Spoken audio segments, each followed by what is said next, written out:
नमस्कार।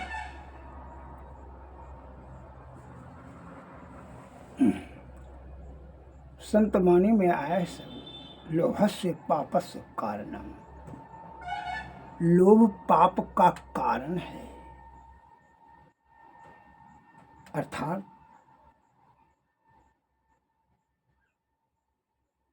लोभ की जो प्रवृत्ति है वह अति अंत हो जाए तो वह नाश निश्चित करा देगा, इसमें जरा भी संदेह नहीं है।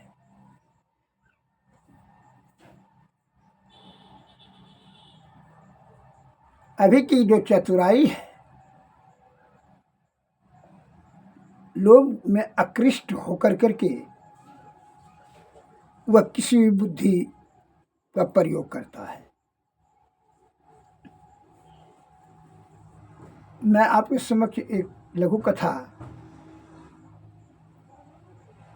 सुनाना चाहता हूँ, सुने। एक राजा था, वह पुत्र विहीन था, अर्थात बांझ था। पुत्र के शोक में बहुत अत्यंत व्याकुल बेचैन शोकाकुल रहता था। पुत्र प्राप्ति करने के लिए उन्होंने बहुत बड़ी भारी यज्ञ किया, जिसमें कि देवता प्रसन्न हो गए। लोगों ने, वह अत्यंत लोभी था राजा।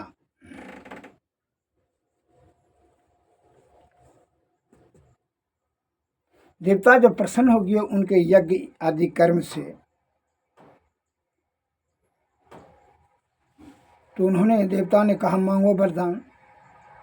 तो राजा ने मांगा कि प्रभु हमको पुत्र नहीं है, पुत्र देने की कृपा करें। लेकिन उसमें जो है वह पुत्र जो भी मल मूत्र त्यागे वह सोना में ही परिणत होते चले जाए।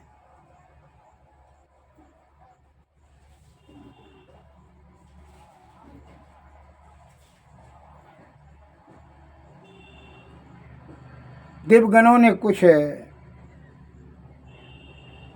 देर सोच करके कहा एवं वस्तु, ठीक है ऐसा ही होगा। वह वरदान दे करके चले गए। तो उनको कुछ दिन के बाद पुत्र की प्राप्ति हुई आशीर्वाद से। तो वह पुत्र जो है राजकुमार ने जो भी मल मूत्र त्याग करता था वह सोना में ही परिणत हो जाता था, मतलब सोना ही हो जाता था। इस प्रकार से राजा मन में सोच लिया पहले था कि जो यज्ञ में खर्च करते हैं तो ये सभी सूद समेत निकाल लेंगे। उसके मन में पहले ही धारणा हुआ, इसीलिए उन्होंने पुत्र भी मांग लिया और उसका मल मूत्र सोना में परिणत हो जाए, अर्थात सोना भी प्राप्त हो जाएगा। पुत्र भी मिल गया और धन का भी प्राप्त हो गया।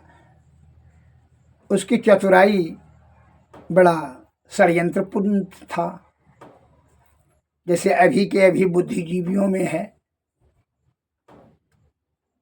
बुद्धिमान है लेकिन बड़ा जो है लोभाकृष्ट है, लोभासक्त है। बड़ी चतुराई से धन जो है सरल भोले भाले अबोध सज्जनों का वह ठगने का बुद्धि का प्रयोग करता है, क्योंकि वह चाहता है ना कि जो हम पैसा खर्च किए हैं यह ज्ञान प्राप्त करने में, इसका सूद समेत कैसे प्राप्त करें, जो अत्यंत धनवान भी हो जाएं और आदरणीय भी हो जाएं।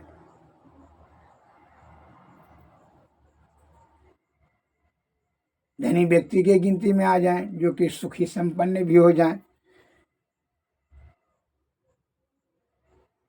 यही भाव रख कर करके ही हमेशा बुद्धि का प्रयोग करते हैं।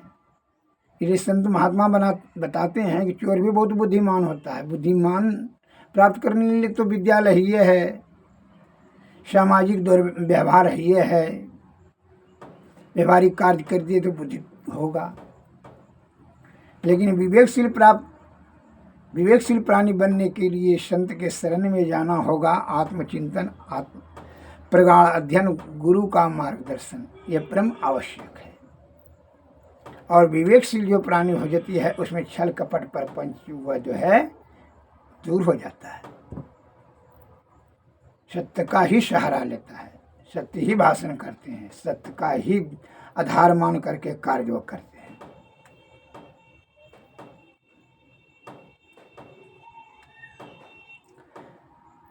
एवं प्रकार से राजा ने अपने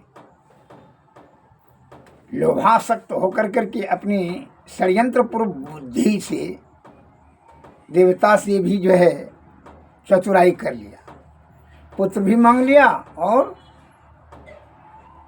धन भी हो गया।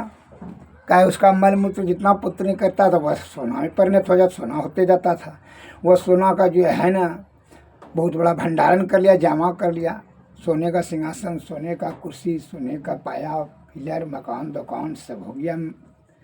सोना के धन के प्रभाव के बल से जो है बहुत से राज्य पर विजय भी प्राप्त कर लिया, सेना भी बना लिया अधिक, अर्थात राज्य का बहुत विकास किया। एवं प्रकार से जो है पूरे हर जगह प्रचार प्रसार हो गया कि राजकुमार ने जो भी मलमूत्र त्याग करता है इस बात का जो है सर्वविदित हो गया, सर्वसाधारण जो सज्जनों के कान में चला गया, सभी को जानकारी हो गई कि राजकुमार ने जो भी मलमूत्र त्याग करता है वो सोना ही हो जाता है। इसलिए राजा बहुत बड़ा प्रबल और संपन्न राजा हो गया है। इससे चोर को भी इस बात का भनक लग गया, ज्ञान हो गया, चोर भी जान लिया। तो एक चोर ने बड़ी चतुराई से जो है उल्लाकबा को जो है राजकुमार को अपहरण कर करके जंगल में लेके चला गया। अब मना और दूसरा चोर ने भी उसका पीछा किया, कई चोर उस पर राजकुमार को अपहरण करने में लग गए थे, लेकिन एक चोर ने जो लेके गया तो उसके साथ में और चोर भी सट गया, तो उसमें से है बहुत सारे चोर पर हो गए।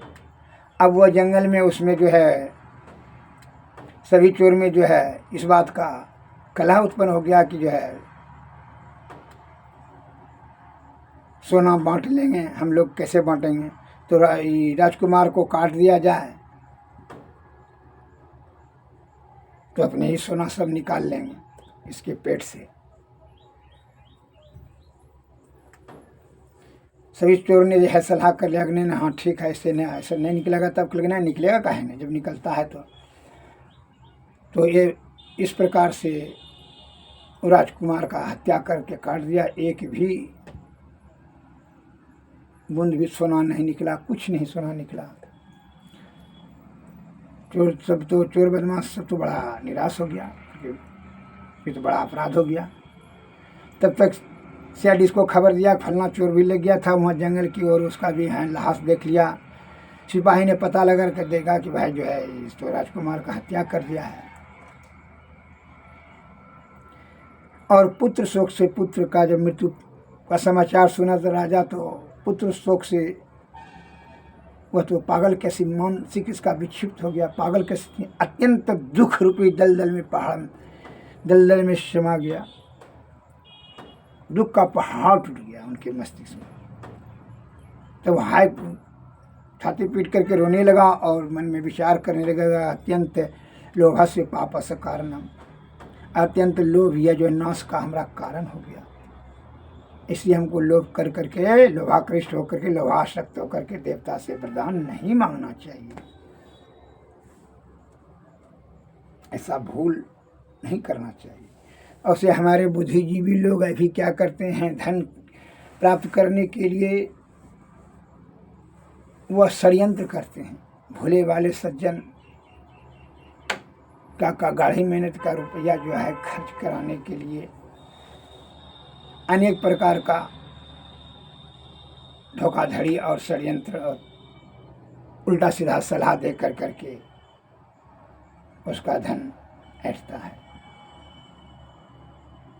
उसको तो फलीभूत नहीं होगा, लेकिन सरल को भी, सज्जन को भी जो है उसका कारण से भी दुख उठाना पड़ता है। जैसे राजकुमार को दुख उठाना पड़ा, कम उम्र में ही उसका हत्या हुआ।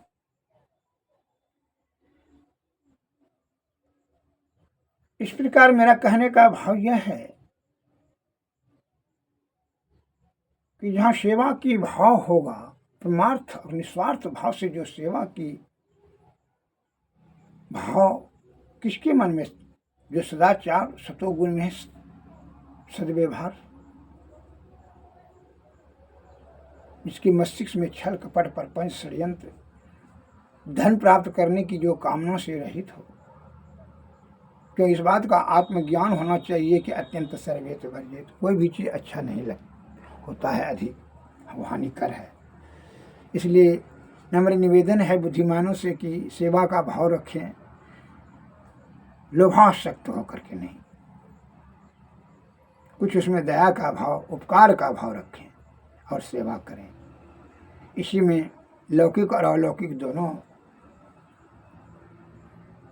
लाभ प्राप्त होगा, अर्थात कल्याण और परम कल्याण की प्राप्ति होगी। निस्वार्थ भाव से सेवा करने के उद्देश्य से मैं एक आप लोगों को औषधि का मार्गदर्शन कर देता हूँ, जो कि आप सुने और समझें और दवाई संयोजन करके अपने हाथ से बना करके सेवन करें और रोग रूपी या शत्रु से अपना बचाव करें। क्या है, रोग से नाना प्रकार का पीड़ा तकलीफ दुख उत्पन्न होता है।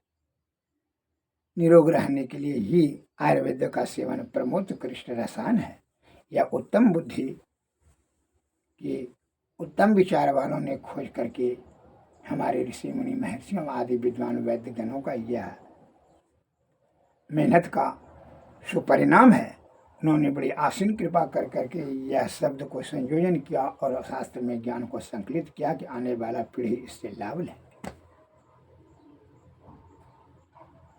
वही जो कि हमारे आदि विद्वान वैद्यों ने ज्ञान संकलित किया, वही शब्द मैं आपके समक्ष रख रहा हूँ। जो ये भैंस रत्नावली सामने में कहा है कि आपको प्रत्यक्षम किम प्रमाणम, आपको प्रमाण की जरूरत है तभी हम मानते हैं। आप किसी प्रकार के बहकावे में न भटके की दवाई नहीं बनेगा, दवाई देर से कम करेगा, यह करेगा वो करेगा, ऐसे उससे कुछ नहीं। यह कंपनी का दवाई खाएंगे तो ठीक होगा, नहीं, ये शुभ नहीं। पूंजीपति जो है का फेर में मत छोड़ दीजिए, अपना दवाई से मतलब रखिए। जब सभी दवा हर जगह उपलब्ध है, केवल जो है थोड़ा सा मेहनत करने की जरूरत है। मेहनत नहीं कर सकते हैं तो कोई ज्ञानी जन के संपर्क में आकर के उनसे सलाह लेकर के कार्य अपना करें और औषधि का सेवन करें, आरोग्यता अवस्था प्राप्त करें। देखिए, जाति फल रस, इस औषधि का नाम जो भैंसज रत्नावली बता रहा है, देख लीजिए, इस भैंसज रत्नावली है। इस भस्म का औषधि का नाम है जाति फल रस। इसका कॉम्बिनेशन क्या क्या है, इसका कौन कौन रोग में आएगा, इसके बारे में मैं आपको पढ़ करके ही सुना देता हूँ। संस्कृत में लिखा है, जो हिंदी में भी टीकाकरण किया है, उसी को मैं सुना रहा हूँ। सुने और समझ करके के लाभ लें। खाली सुनने से नहीं होगा, समझना होगा, और समझने से खाली होगा। आप सलाह उसको लाभ लीजिए, नहीं कि आलस के कारण से या किसी के बहकावे में कारण से मस्तिष्क गुमराह कर कर आतर तत् भटक के समय और स्वास्थ्य और संपत्ति और आयु सभी को नाश न कर ले। इसलिए परमार्थ को हित में रख कर करके अपने निश्चल कपट निष्कपट भाव से मैं आपका सेवा कर रहा हूँ। ज्ञान से शुद्ध पारा, शुद्ध अवरग भस्म, रस सिंदूर, शुद्ध गंधक, जायफल, इंद्रजौ, धतूरे के बीज, सुहागा, सोंठ, पीपल, मरीच, नागरमोथा, हर्रा, आम की गुठली, बेलगिरी, साल के बीज, अनार के दाने और अनार का वल्लकल छाल, इन सब को समान भाग लेकर के बारीक चूर्ण कर ले में, फिर भांग के रस में खूब बारीक करल करके मैंने कूट करके एक रत्ती की गोलियां बना ले में। इसकी एक एक गोली प्रतिदिन प्रातः काल कूड़े के जड़ के छाल के क्वाथ के साथ सेवन करें तो यह रस अमातिसार, जो पेट में मोचार देकर करके दर्द हो, बार बार लेटरिंग हो, उसी को कहते हैं अमातिसार को नष्ट करता है और जठराग्नि को दीपन करता है, पाचन क्रिया को बढ़ाता है। यह रस को शहद और बेलगिरी के साथ सेवन करने से रक्त रक्तज ग्रहणी मन खाना के साथ में जो रक्त गिरता है, खून गिरता है, दूर होती है। और सौंठ और धनिया के क्वाथ के साथ सेवन करने से, अतिसार और जायफल के साथ सेवन करने से संघर्णी रोग नष्ट होता है। संघर्णी और पेचिश ले जा कुछ रखना, उसी को संघर्णी का 40 प्रकार के होते हैं, यह सब नष्ट होता है। यह जाति फल रस का सेवन करने से यह अत्यंत प्रभावशाली महाऔषध है। अतः देशवासियों से नम्र निवेदन है कि इस भस्म का, इस औषधि का सेवन करें और अत्यंत लाभ प्राप्त करें। विस्तृत रूप से जानकारी प्राप्त करने के हेतु आप हमारे से संपर्क करें। जय भारत, जय हिंद। मेरा मोबाइल नंबर 93 34 70 46 25। नमस्कार।